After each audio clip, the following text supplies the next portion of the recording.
promotion, population, promoting our culture, promoting our tradition.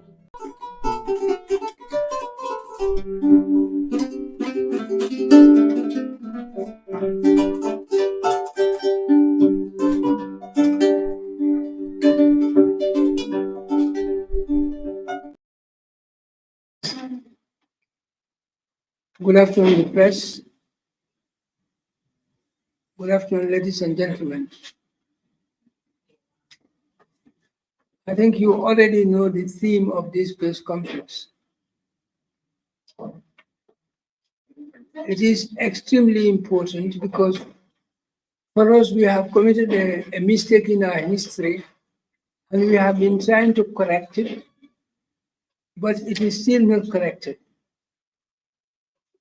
So I would appreciate that after the presentation that is going to take place soon, you address your questions to the issue in question so that everything comes out clearly for everybody to understand the essence of 24th April 1970. Halifa. Thank you very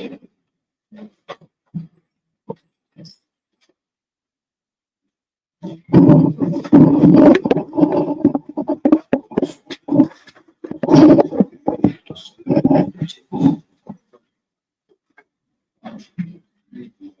Yes, as tradition demands, we can pray our individual ways so that we come out of this enterprise with success.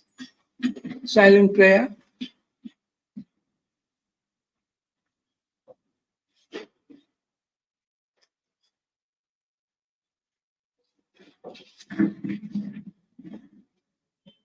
Thank you very much.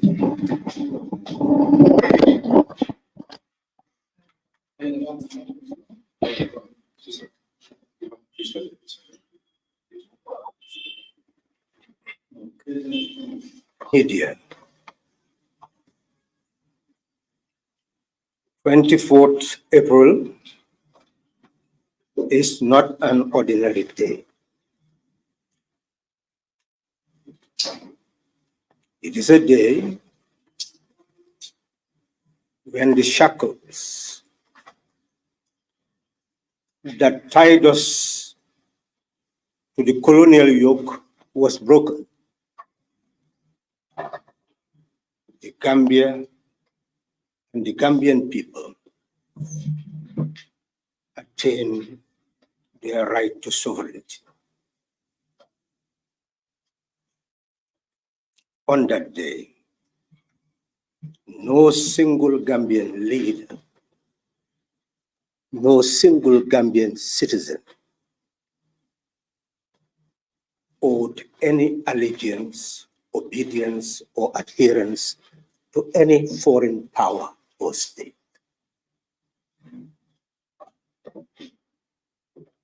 This is why this day should be commemorated,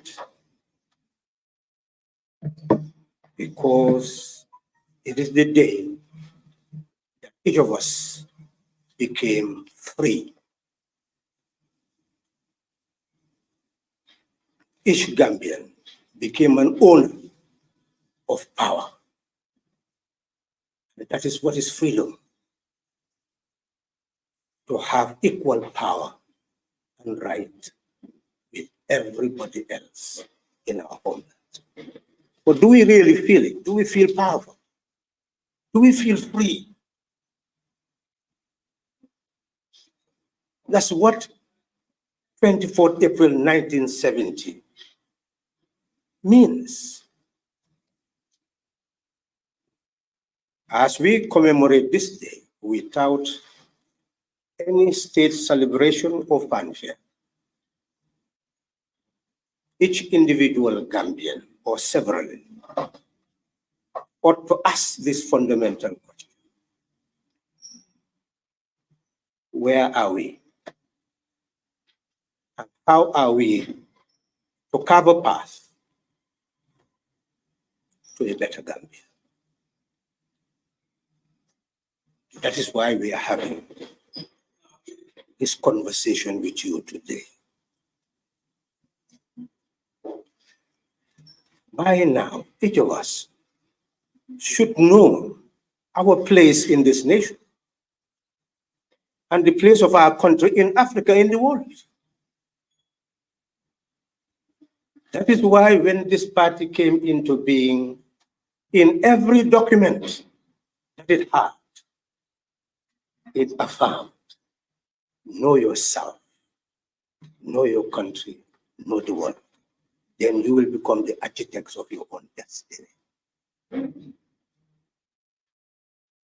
On the 24th of April, 1970, we should have become the architects of our own destiny. Are we the architects of our own destiny? That is the question. We should ask why colonialism had to be gotten rid of. Because it meant economic dependence. It meant industrial stagnation. It meant cultural alienation and the creation of many, many diverse identities that keep us away from each other, create a gulf between Gambian and Gambian, and undermine our unity, our social cohesion. And the purpose of breaking the colonial yoke was to create the Gambian people, a united people. Are we a united people? We are told that we are the owners of the Gambia. 11,256 square kilometers of territory, or even more. For 54 years, the leaders of this country have not made it their primary duty to tell us what we own. We are yet to define our borders. And that is why you still have this shoot to kill practice, because our borders are still undefined. But it is that territory with its land, airscape, and sea that should generate our sovereign national wealth that we own, that we should share in order to have. It is that land where we are told that there are over 500,000 hectares that we can cultivate in order to have food security. Do we have food security? This party has told you and the whole world that it is committed to ensuring that this wealth that comes from our land, our airscape, our sea, will go back to eradicate the poverty of our people. Poverty can be eradicated. But how is it to be eradicated? It is the question that confronts us as a people. We have said that what we inherited from colonialism, the divided country into urban, rural, divided people, rich and poor, where people are compelled to leave the rural area in what is called rural-urban drift to the urban area, and then to drift from the urban area into the diaspora in search of greener pastures. Today, the Mediterranean Sea is a graveyard where innumerable young people now find their home. Unmarked graves at the bottom of the sea.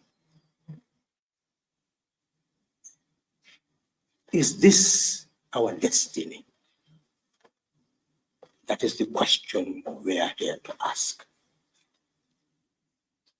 We are convinced that we can eradicate that dichotomy that plunge the vast majority of our people into the abyss of abject poverty. We are capable of reversing that process. We're saying as a party that we will implement the economic law of balance and proportionate development of society, where the sovereign wealth of the country on an annual basis will be divided among all the regions. And prior to the division, every village with its development committee would have prepared its budget and feed it into the regional budget, and it will be fed into the national budget. And development will go back to the grassroots automatically, annually. This is the party that is committed to that. And it has unequivocally stated it for every Gambian, every person in the international community to hear and understand.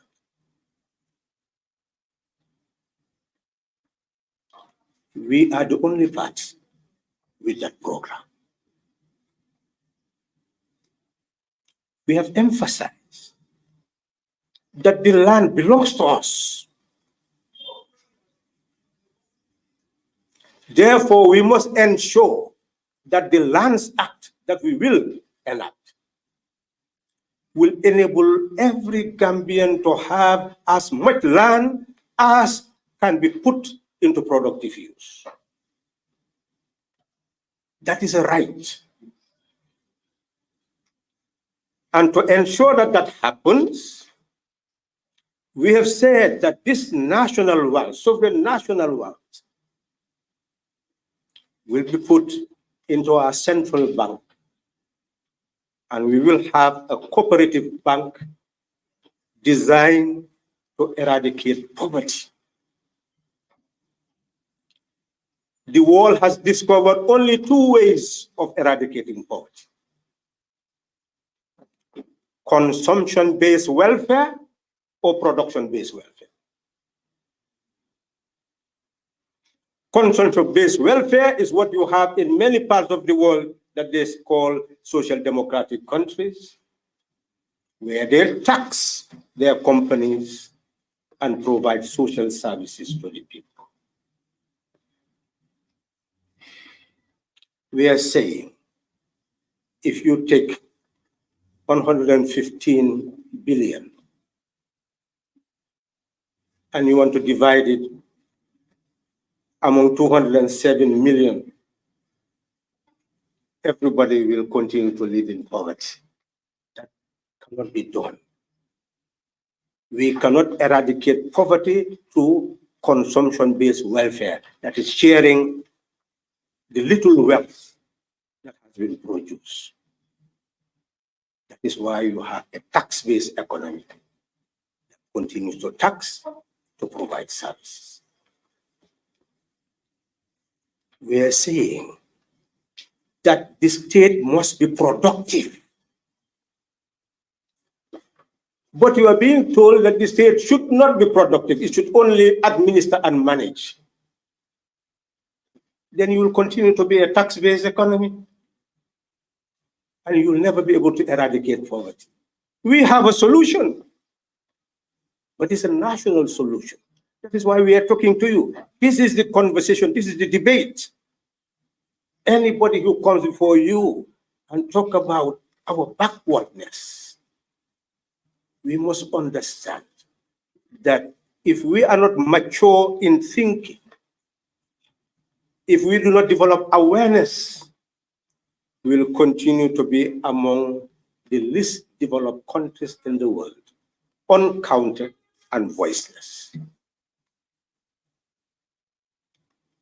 We have emphasized that what we own, the national wealth, must be put in a cooperative bank and provided to the farmers to have seed fertilizer, farming implements, to use their land, as much land as they to produce, for us to be self-sufficient in food.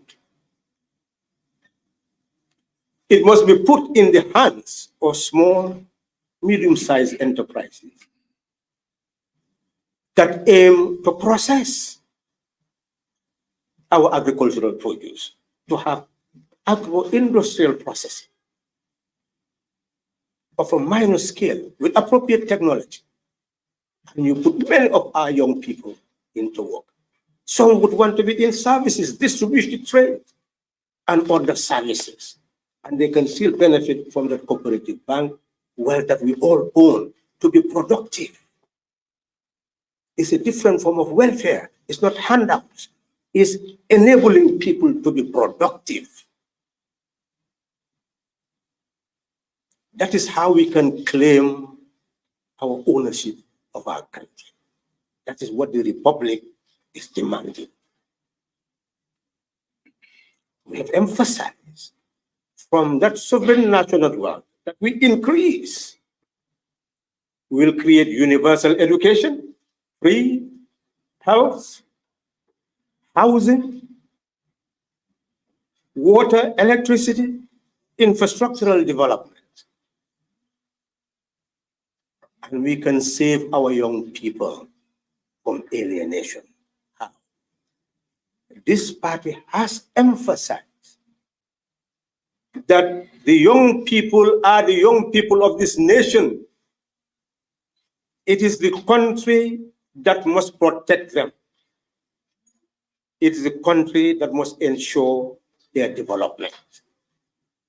That is precisely the reason why we've said there will be a national service. Every young person completing school will be part of that national service, where the country will maintain you and you are given all the opportunity for any form of training that you desire for a whole year. And after that, you will have the possibility of receiving support from a cooperative bank or to go into employment in any sector of the economy. That is how our sovereignty can be guaranteed. We have emphasized that for the private sector, there will be a part of an investment portfolio of the central bank, where funds will be given to those engaged in private sector production who respect the duty of corporate responsibility, where national interests prevail over profit. They will be given support to produce, generate employment, and also private-public partnership, so that we can sell our goods outside of this country and services and bring in wealth that will be shared between the private sector and the public sector to build up sovereign national wealth. This is how we can guarantee a developed Gambia.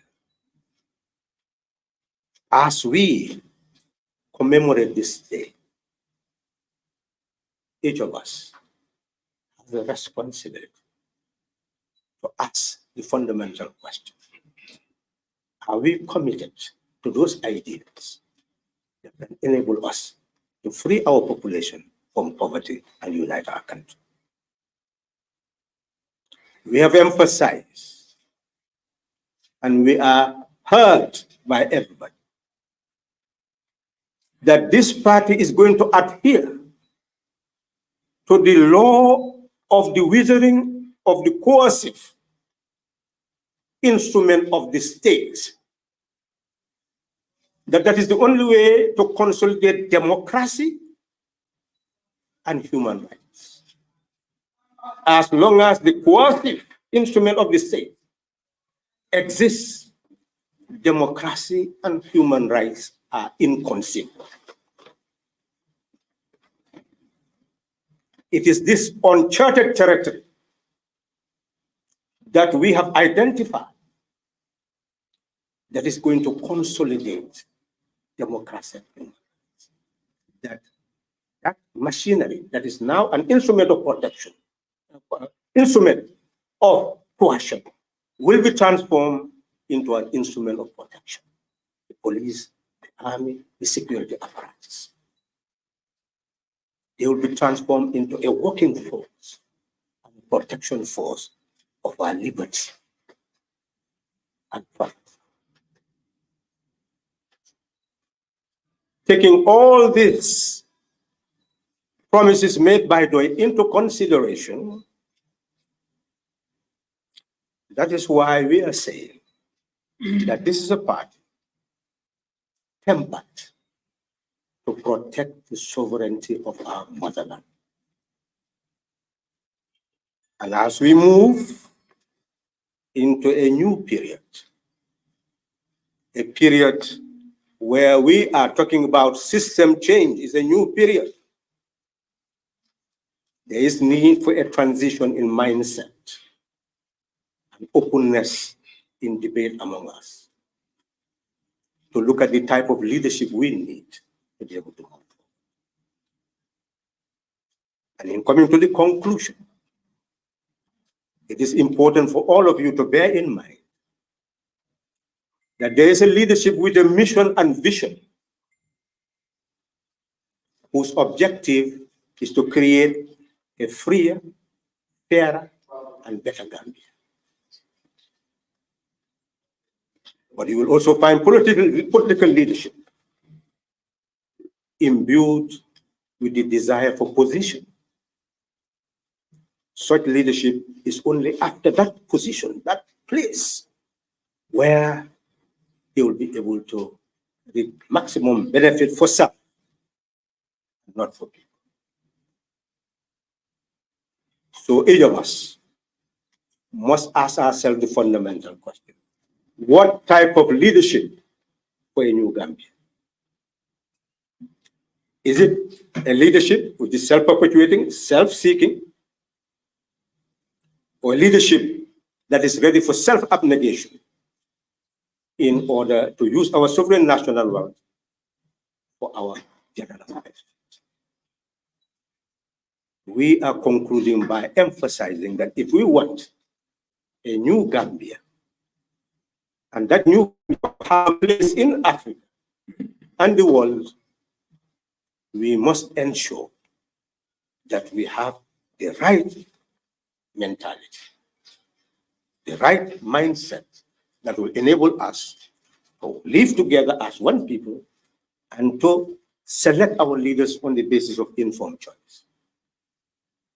We have told you, and we're emphasizing again, the reason why Africa is where it is because we have failed to embrace the respect for the sovereignty of the republic and the sovereignty of the people, leading to many coups d'etats building up.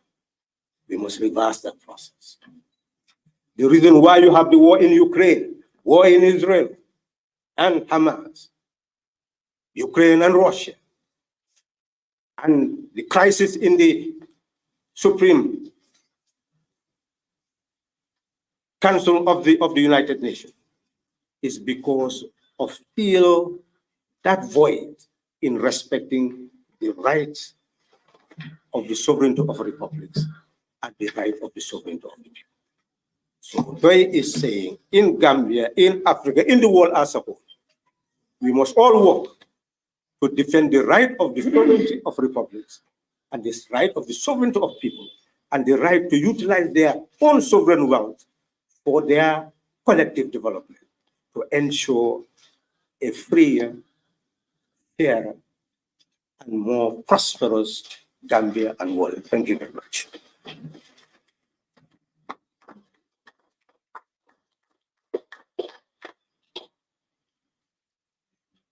Well, thank you very much, Halifa, for that very highly educative and informative presentation.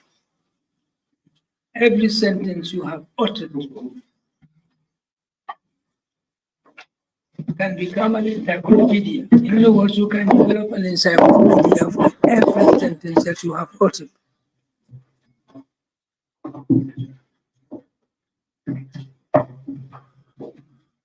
I think we must begin to ask critical questions. He's raised some of them, and your questions will help to answer some of those questions. But one that is most important is that why do we celebrate 18th February 1965? When we say we celebrate, why do we celebrate? What's the meaning of celebration? Celebration has a meaning. But why do we, journalists and historians, why do we celebrate 18th February 1965? That's a fundamental question that has been posed for almost 6 decades, and nobody has answered it.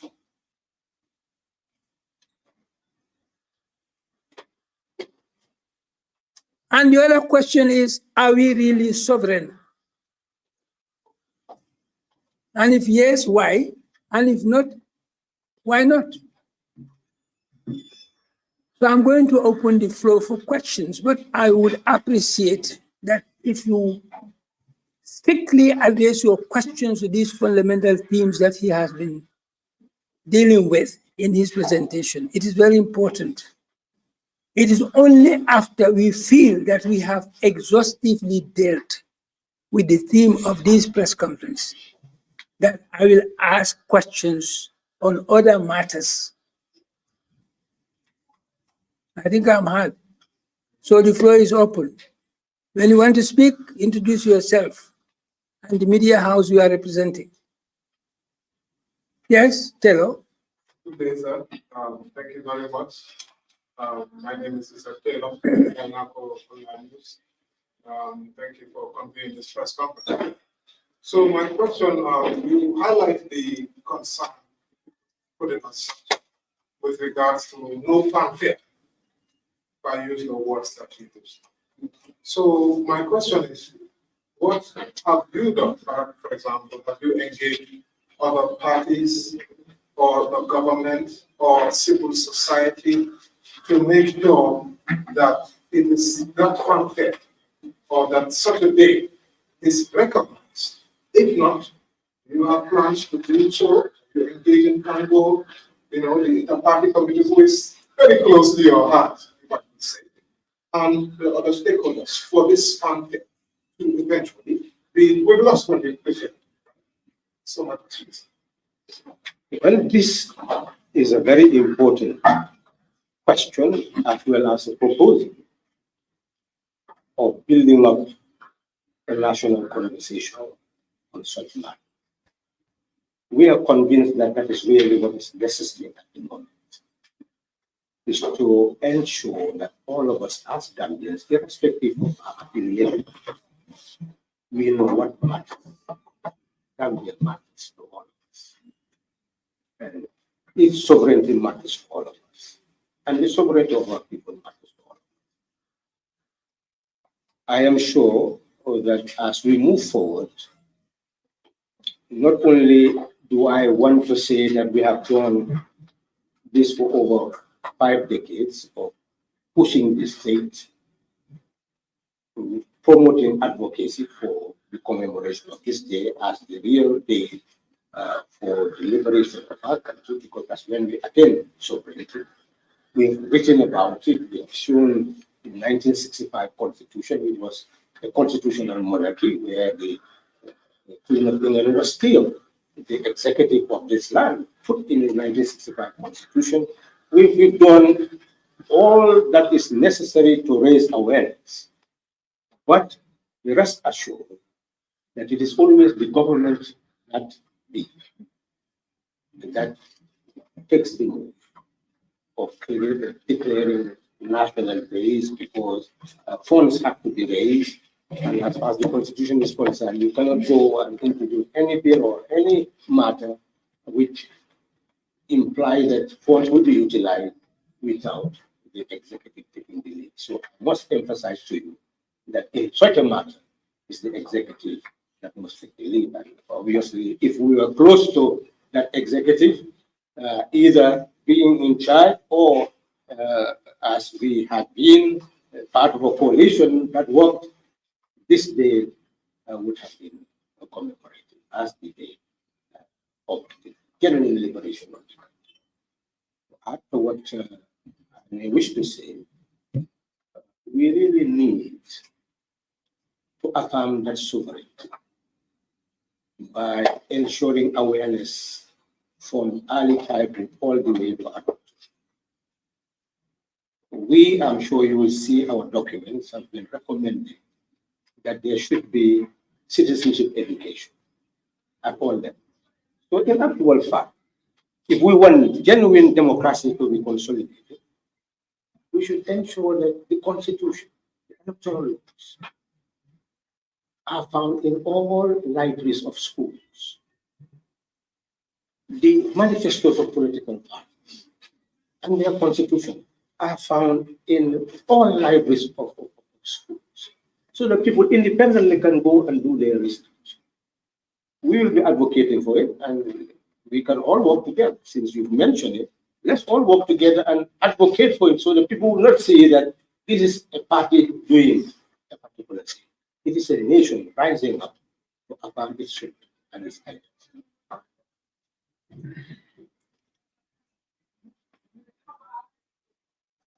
Yes. Any other question? Wow.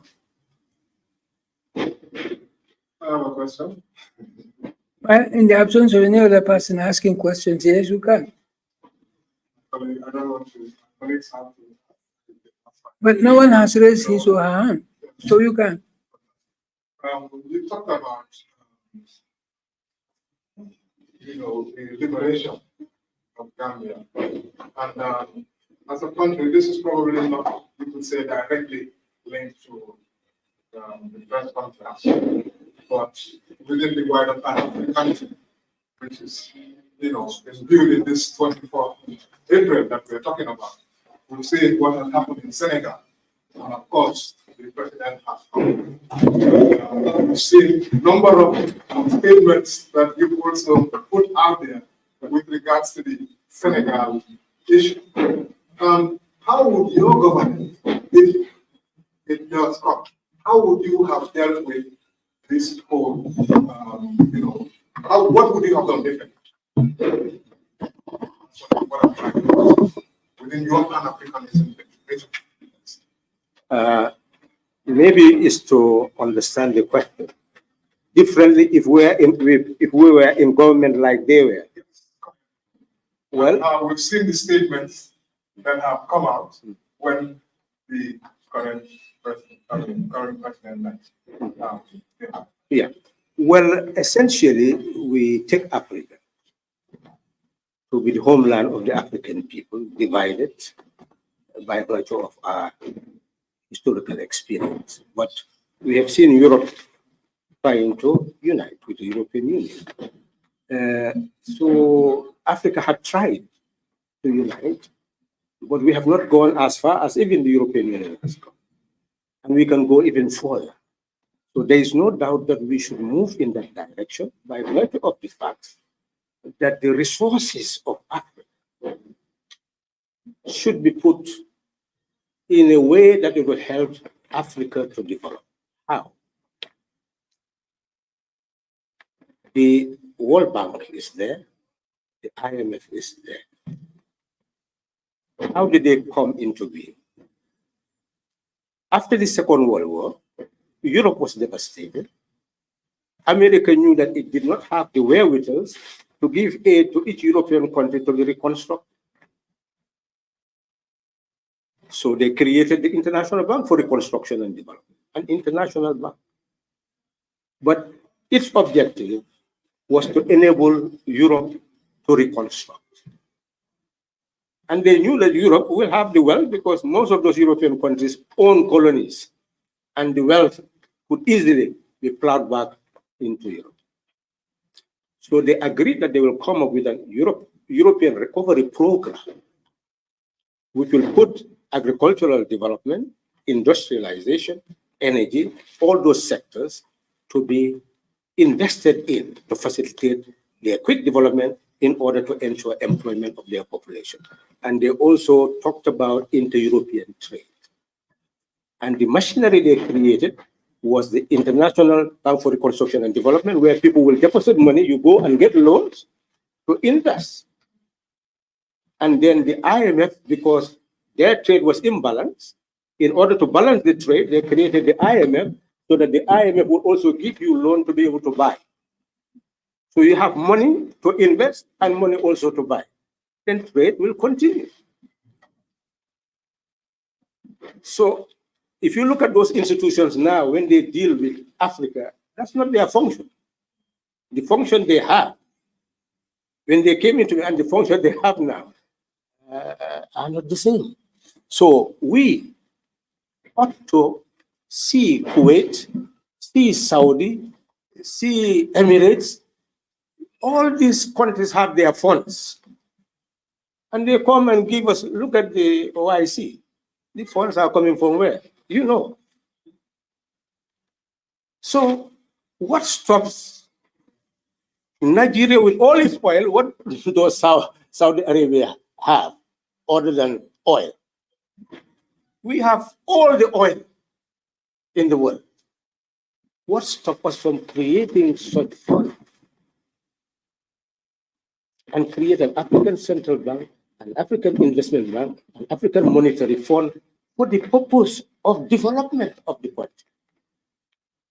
Yes, that is our trajectory. Our trajectory is that we can build something bigger that will help the continent to be able to develop. And if we have many governments with that same thinking, we'll move faster in that direction for the benefit of our country. But again, we must give power to our people. Without the people taking control and selecting the type of leaders, that program will not be sustainable. So if you want a sustainable process, we must start with the people. And with the awareness of the people, putting the right governments in office, they can collaborate to serve the interests of the people. That's the direction. But I'm sure you know that when the crisis in Senegal really built up, we did send a letter to the head of state of Senegal and the opposition parties. I'm sure people have read it. So we've not just been sitting down, we've been doing something. And even in terms of their current situation, well, we will do whatever we can to send ideas. But they are a sovereign nation, what they do with ideas, nobody can determine.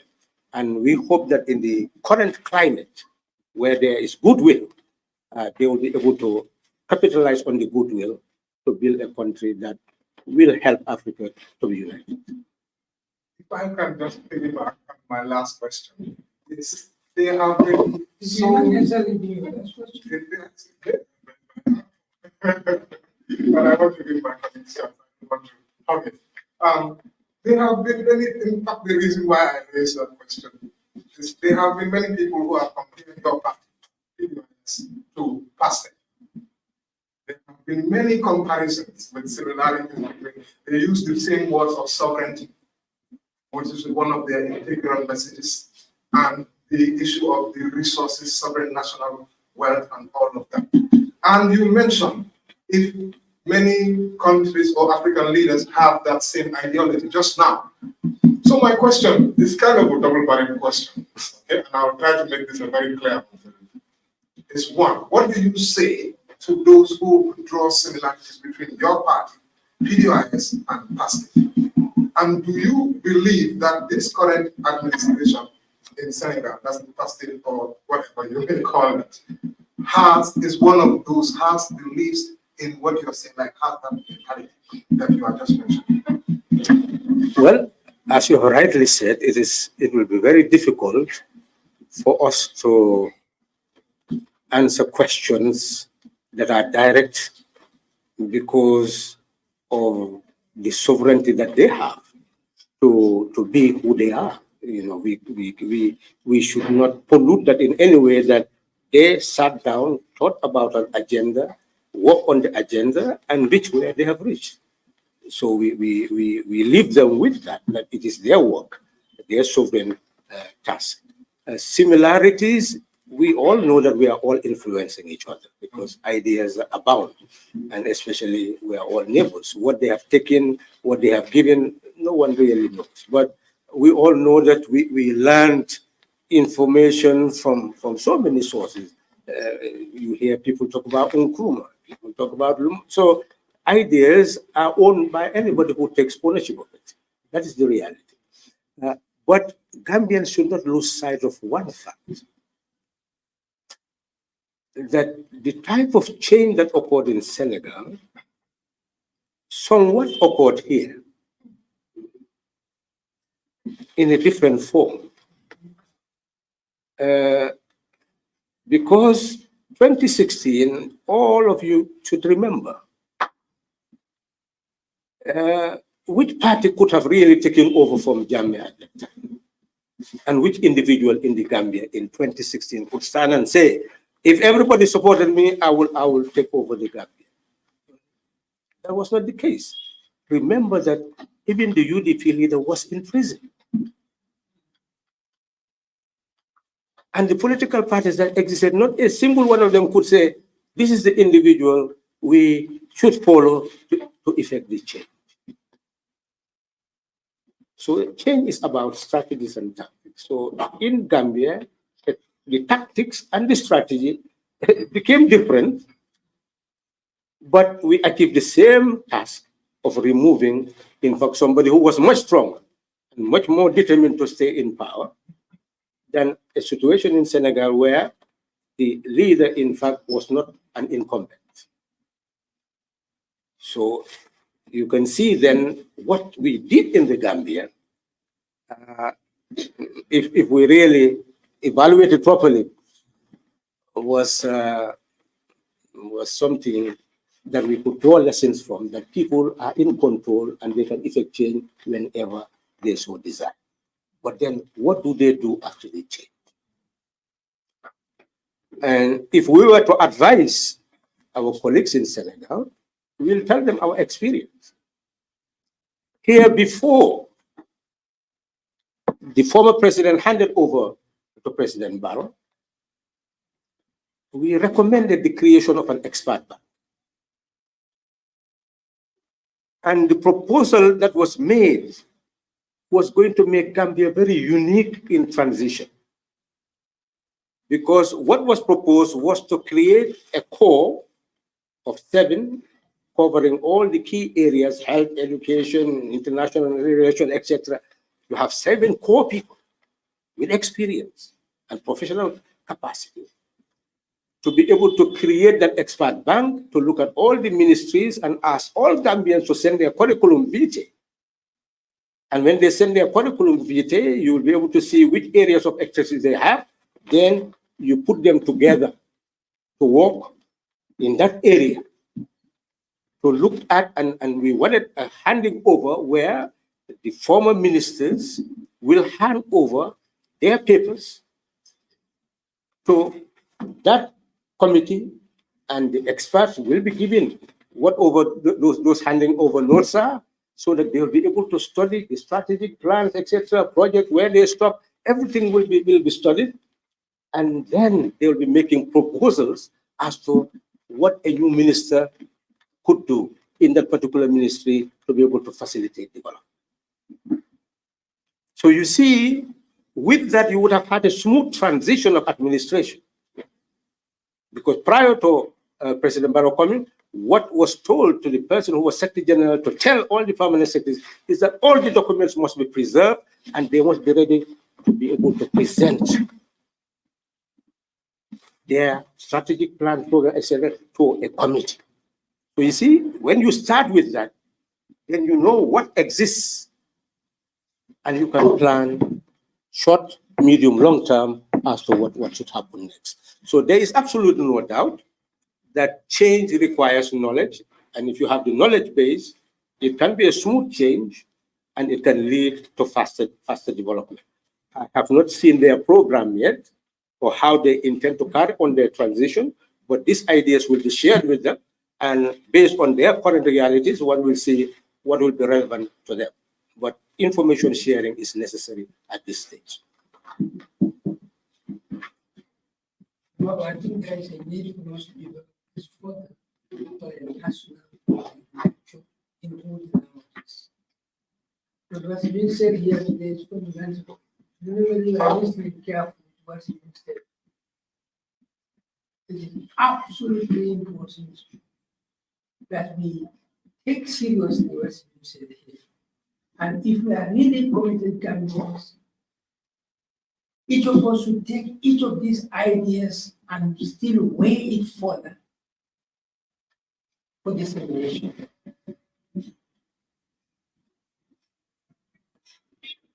Any more questions?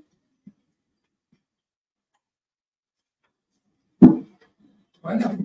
Which means that the presentation has been done so efficiently and effectively that it has answered all your questions. You have no questions because the presentation has answered all your questions. Wonderful. If there is no more questions, I can only, if you have any questions to ask, I can allow you to tell. I'm very grateful. Thank you. Thank you very much. And the chair has said, those of you who have media houses that deals with the local languages, if you want to stay and ask questions, we'll answer them. But he is saying we'll organize something similar so that we move on with the conversation and not exclude our people, because vast majority of people cannot understand this language. It's just meant for you at media houses. She has a question. Yes, sir.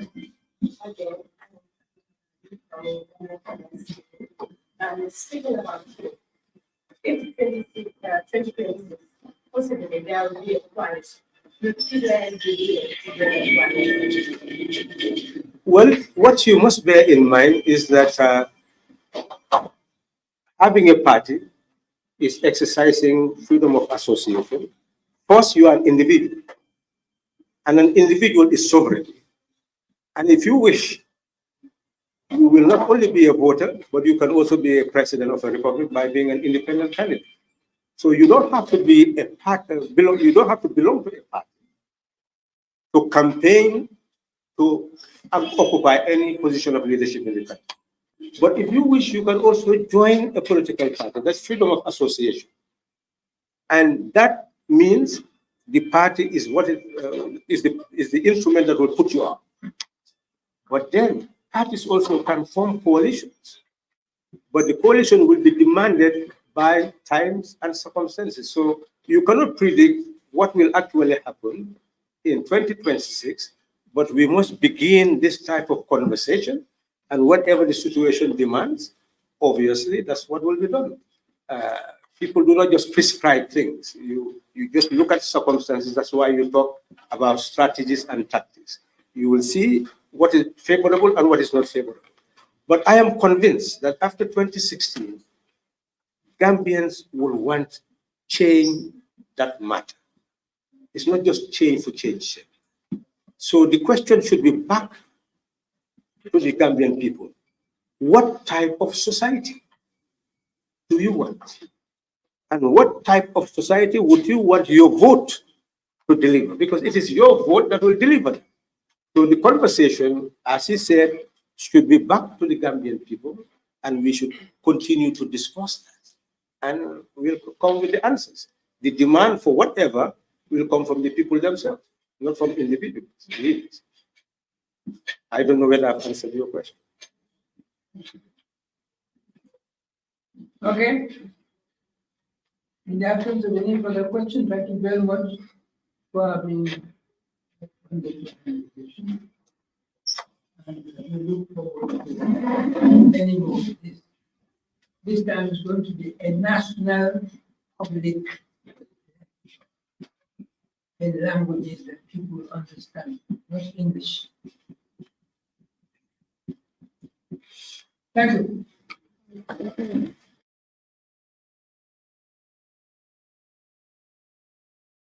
Gambian Talents TV. Gambian Talents TV. Promotion, population, promoting our culture, promoting our tradition,